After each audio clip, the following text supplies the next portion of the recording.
My guess is that many of you are starting this series with some trepidation because economics and economists don't exactly have a reputation as the most delightful and enticing subject. In fact, economics may be the most criticized discipline of all, which has given rise to any number of good stories. Let me tell you a couple of them. Let me tell you the story of Frankenstein's monster.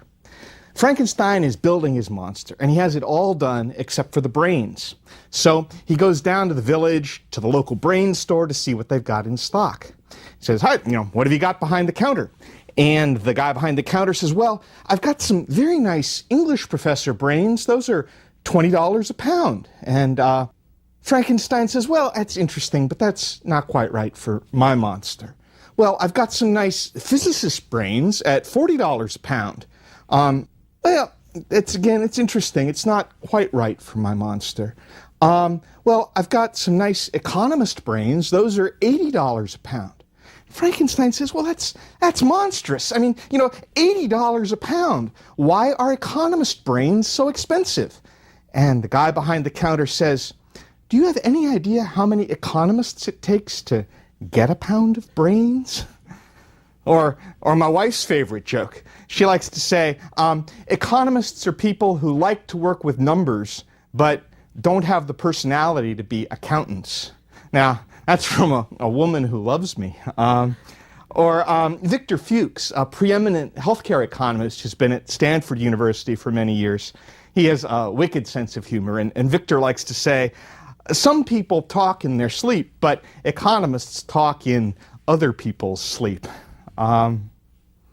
Perhaps the most famous insult of all for economists is from the British essayist Thomas Carlyle.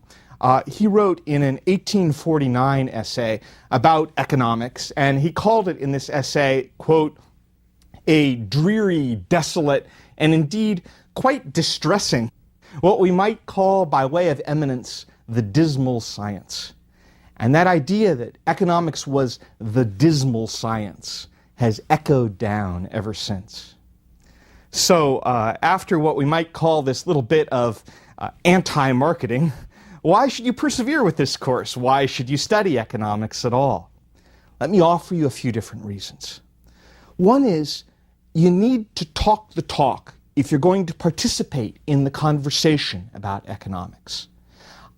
You've probably had this happen to you if you don't know any economics. You're in a conversation someplace, maybe at a party or something like that, and you're having a nice, polite argument like you always have at parties over something like the minimum wage or the budget deficit or national health insurance, or maybe we don't go to the same kind of parties, but those are the sort of things I argue about at parties. And at some point, the other person kind of sniffs and they say, "Well, even the most basic economics shows that," and then they repeat whatever their argument is. Now, that person who says that thing about even the most basic economics, they might be right and they might be wrong. And I'll just tell you, in my experience, people who make assertions about what basic economics shows are usually wrong. But here's the point. If you don't know any economics, you can't answer. If you don't know the economics, you don't have a basis for responding to that claim. You are shut out of that argument. All you can do is kind of nod your head. If you don't know economics, you are not part of the conversation. A famous British economist named Joan Robinson, who did a lot of her best work during the 1920s and 30s and 40s, was once asked why people should study economics. And she answered, "The reason to study economics is to learn how to avoid being deceived by economists." I think that's a profound answer. Economists make a certain claim to expertise, and if you can't decipher that expertise at least a little bit, you are going to be at a severe disadvantage when it comes to talking about economic policy, regardless of how strongly you hold your beliefs. A well-known economist named Herb Stein, who worked in a variety of capacities as a government economist for almost 50 years, died a few years ago in 1999. He was once asked about what was useful to know about economics if you're a government economist who's been working across the U.S. government for decades and decades. And Herb said, it may seem a shocking thing to say, but most of the economics that's usable for advising on public policy is about at the level of the introductory undergraduate course. Herb continued, I summed up 2 main lessons of 50 years as a Washington economist this way. Lesson 1 was, economists do not know very much. Lesson 2 was, other people, including the politicians who make economic policy, know even less about economics than the economists do. We don't have to try and make everyone an ace economist, ready for that tenured chair in economics at Harvard or Stanford. What we want to do is convey the basic economist's way of thinking. That's a modest goal. That's a moderate goal. And we can achieve that goal in this lecture series. What is economics exactly? Well, economics takes as its subject material some basic questions about how a society produces and consumes and explores how a society answers those questions. In fact, you can take those questions that they're asked and break them down into basically 3 questions. Question 1 would be, what should be produced by a society? Question 2 is, how should it be produced? And question 3 is, who gets to consume what is produced? So those 3 questions, what should be produced, how should it be produced, and who gets what is produced, are fundamentally the 3 questions that any economic system has to answer. Now, those questions are unavoidable. They're asked in a market capitalist system, they're asked in a communist system, they're asked in a poor country, they're asked in a rich country. This is not economics that's just for the United States. These sets of questions are very broad, and every society has to figure out how to grapple with them. Now, there's a range of possible answers to these questions, and the questions can be answered in a bunch of different ways. It's useful to think of the answers as sort of a spectrum. At one end, you could have total government control of answering those 3 questions. So government would answer the questions of what is produced and how is it produced and who gets it. And all of that would be dictated by the government. At the other extreme, you can imagine sort of a total freedom society where individuals all make all the decisions about what is produced and how is it produced and who gets it.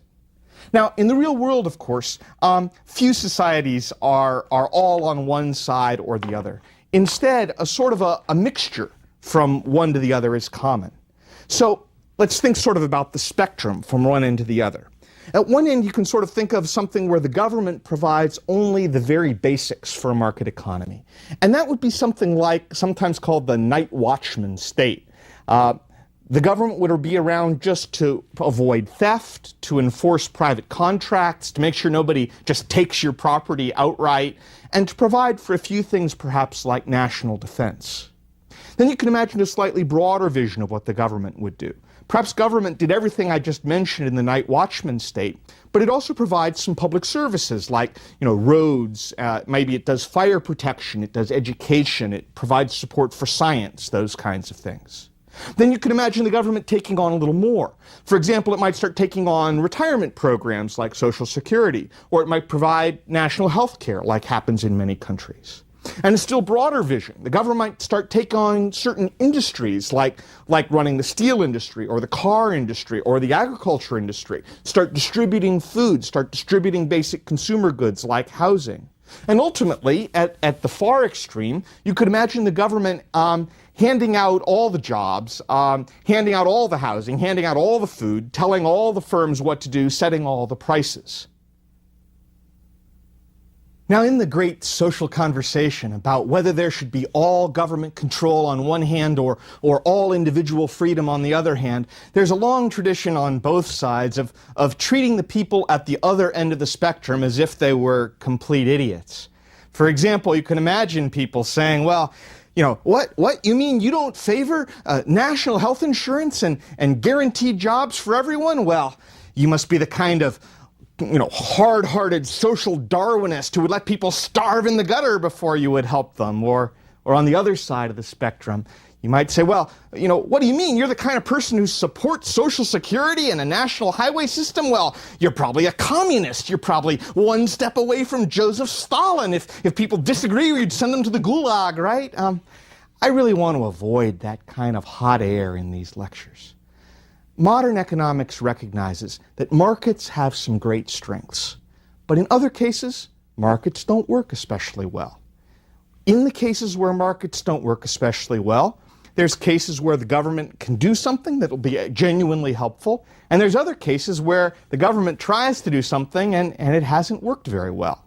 So let's step beyond these sort of ideological arguments about government versus the individual, and let's get pragmatic. Let's think about how markets really work, where they work, and what to do about it in practical terms when they don't work well. When we think about economics, it's also useful to clear up some misconceptions about what economics is not. For example, economics is not about forecasting the future. One of the common things people ask me at parties and stuff is, well, what's going to happen with the stock market? What's going to happen with economic growth? It's a common criticism of economics that an economist can't tell you when the next recession is going to happen or end, or when the stock market will rise or fall. There's an old joke that economists have predicted 5 of the last 3 recessions. Kenneth Arrow, who is one of the truly great economists of the 20th century, used to say that this is really odd that economists are expected to predict the future, because no one expects other people in other disciplines to predict the future. Nobody says to the biologists, what's the next stage of evolution? If you can't predict the next stage of evolution, well, I guess biology just isn't a science and no one should listen to you. I mean, nobody says to the political scientists, well, who's going to win the next election? If you can't tell me now, then I guess political science just, doesn't mean anything. But somehow economics takes this burden that people in economics are supposed to be able to forecast the future. You can know a lot about something. You can know a lot about how it works. But the economy and its development is going to be influenced by a lot of factors. It's going to be influenced by politics, by technology, by weather, by all sorts of different factors. And it's just unreasonable to think that somehow economists can predict all of that stuff. Economics is also not about taking sides. It's common when I talk about economics or the economics journal that I run for people to say, well, are you Republican or Democrat? Which side are you on here? And the honest answer is that economics doesn't take sides. Economics is not about supporting business. Economics is not about supporting labor. It's not about supporting Republicans. It's not about supporting Democrats. Economics isn't about choosing a set of answers. Economics is about a method or a framework for thinking about the problems and the issues that society faces in answering those big questions.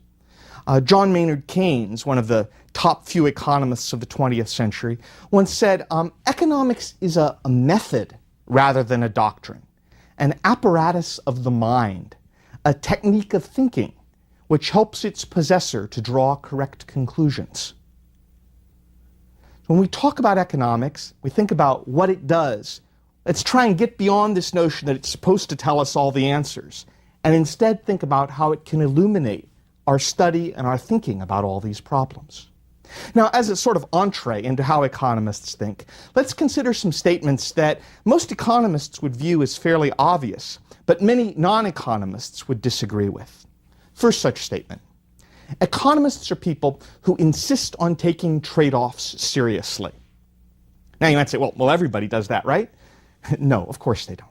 Let me give you some examples. How about the question of whether or not we should raise taxes on corporations? The way that question is usually discussed in public is, well, should corporations pay or should people pay? Which do you favor, corporations or people? Well, economists say, look, a corporation is just an organization, and money that comes out of that organization has to come from someone else's pocket.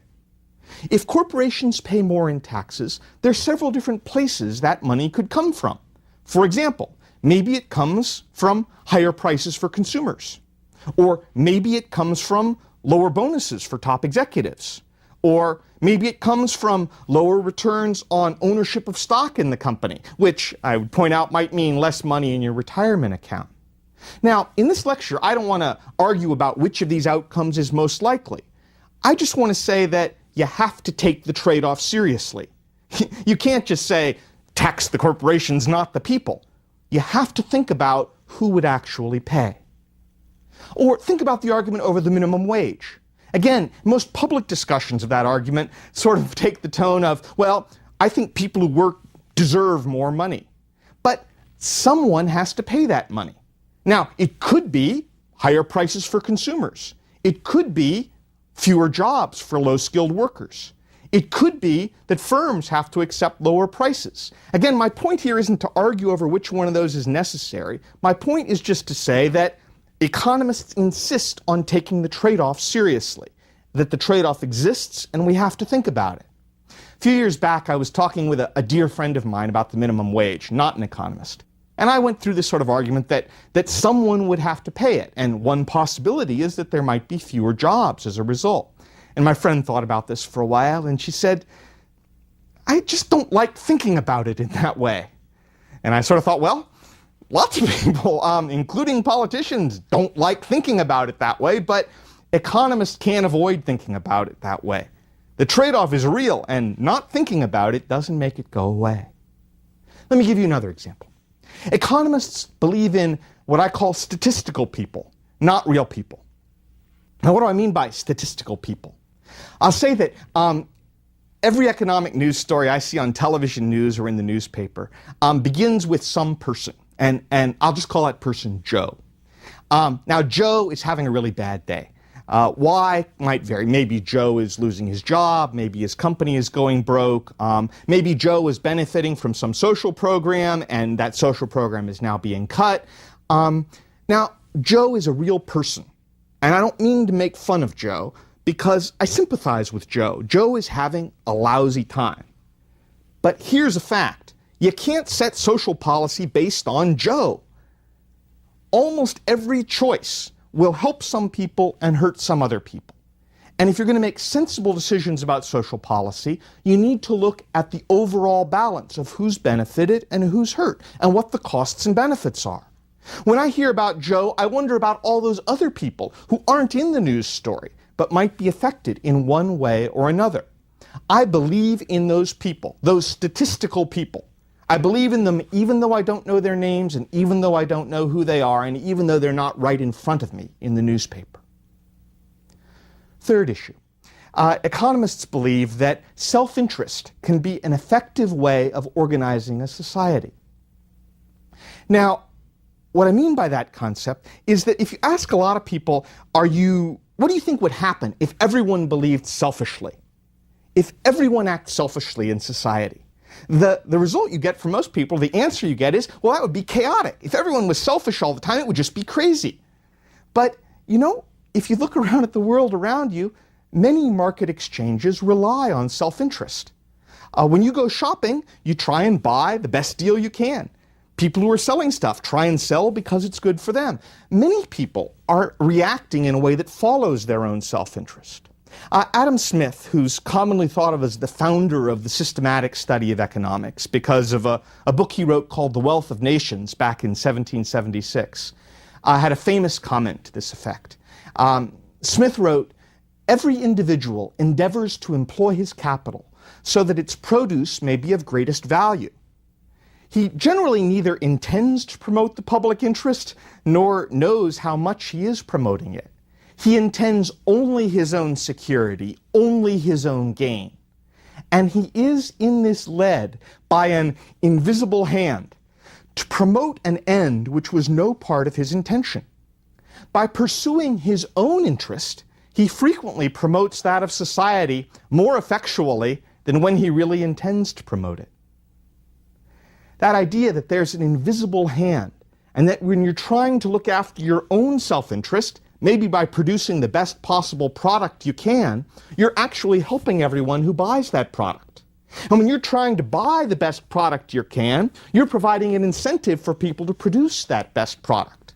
And that a lot of the time, when you're looking out for your own self-interest, it's almost as if there's an invisible hand guiding you to perform in a way which will benefit society as a whole.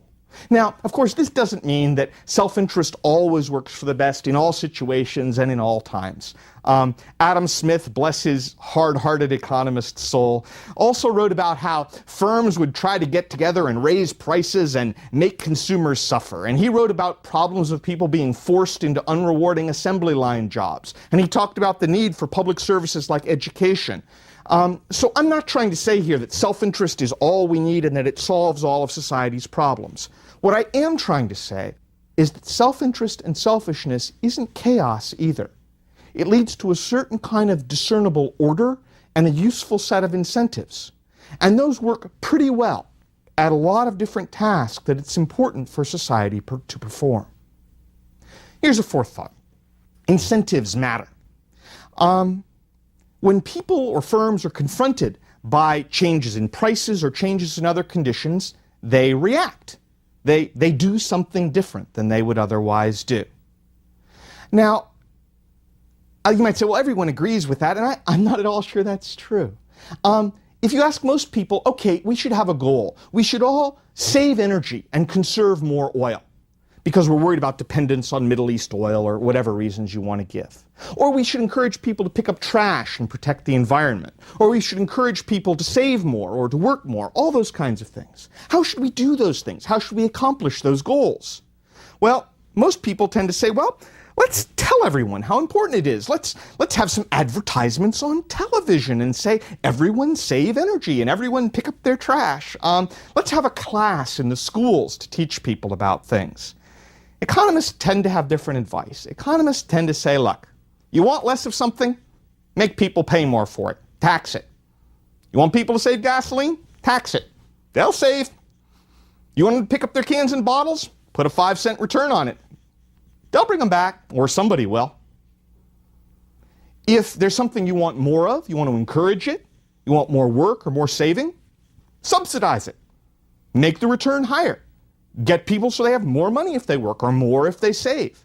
Now, this may sound a little mercenary, I guess, but economists are trying to deal with what works in the real world. We're not dealing with philosophy here and moral exhortation and what would be to be a good person. We're dealing with what works. And what tends to work is to give people hard incentives. A corollary of this thing about incentives is don't use prices when you want to redistribute income. If you want to help the poor, for example, by making sure they can, buy housing or buy food or transportation or daycare, don't try and hold the prices of all those things fixed. Instead, you want to help the poor, give them money. That's fairly direct. You want to help them? Give them money. Let them buy the things they want. And let the price system adjust and provide the incentives that it can provide. There's a well-known economist at Princeton University named Alan Blinder.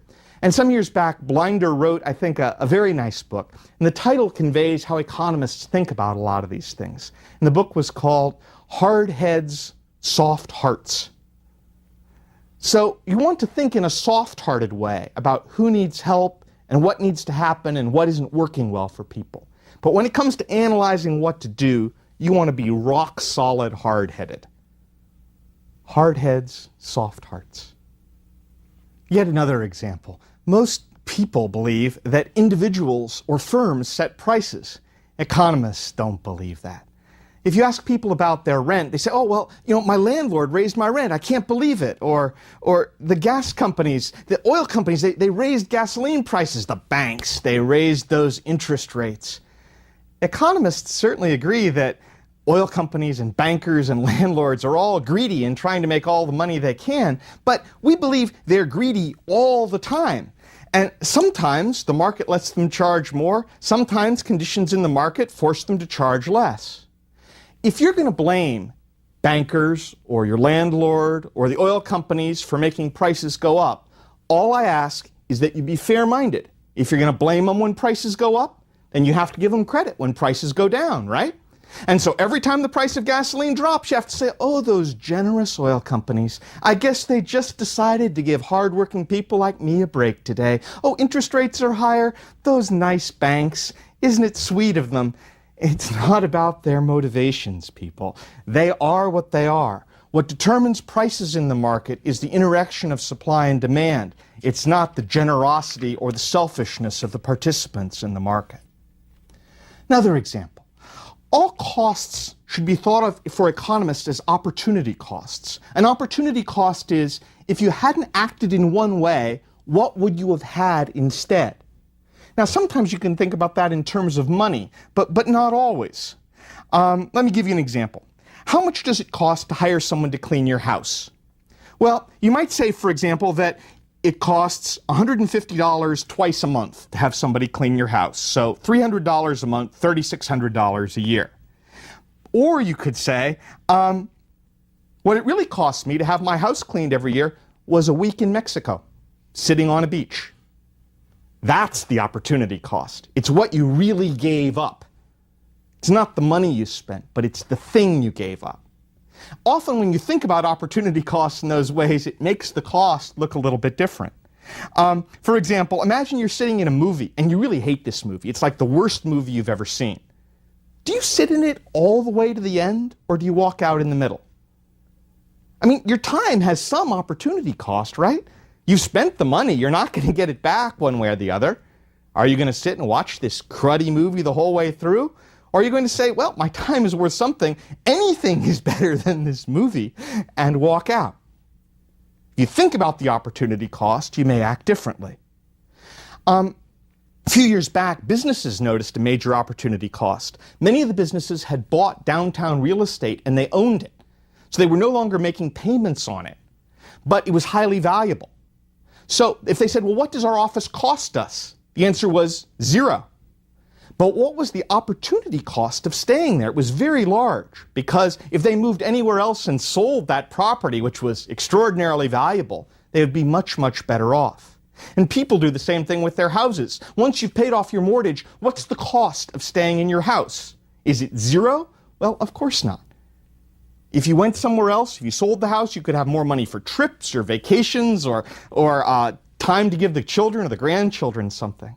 So when we think about costs, you don't want to just think about the money out of your pocket. You want to think of the time and of the alternative things that you could have gotten.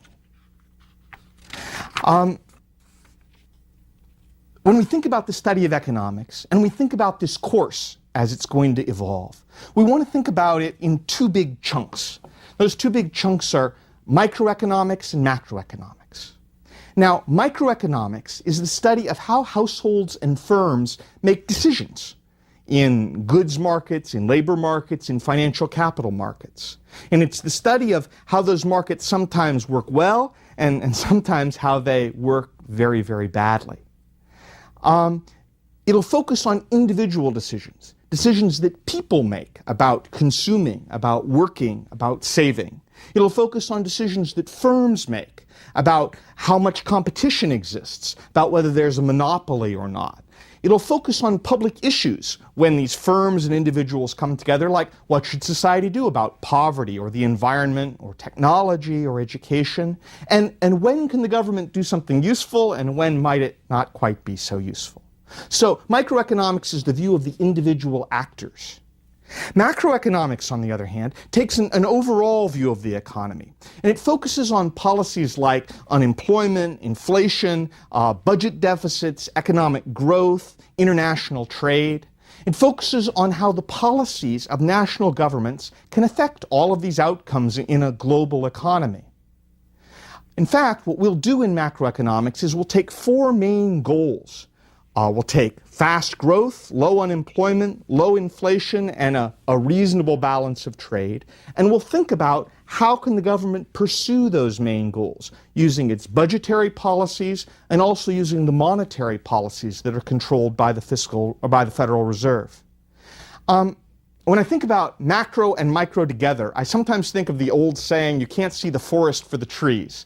In a way, macroeconomics is looking at the forest and not worrying too much about the trees. Microeconomics is looking at the trees individually, not worrying too much about the forest. But they're both a view of the same overall subject. As we think about all these issues and putting them together, we want to think about the study of economics as requiring a willingness to put together all sorts of bits and pieces. It should put together theories and logic and facts and evidence and history and all sorts of things. Again, let me quote John Maynard Keynes on The Master Economist. Keynes said, "The master economist must possess a rare combination of gifts. He must reach a high standard in several different directions and must combine talents not often found together. He must be mathematician, historian, statesman, philosopher in some degree. He must understand symbols and speak in words. He must contemplate the particular in terms of the general and touch abstract and concrete in the same flight of thought. He must study the present in light of the past for the purposes of the future. No part of man's nature or his institutions must lie entirely outside his regard. He must be purposeful and disinterested in a simultaneous mood, as aloof and incorruptible as an artist, yet sometimes as near the earth as a politician." That's a lofty goal, but we can get a little bit of the way there in these lectures.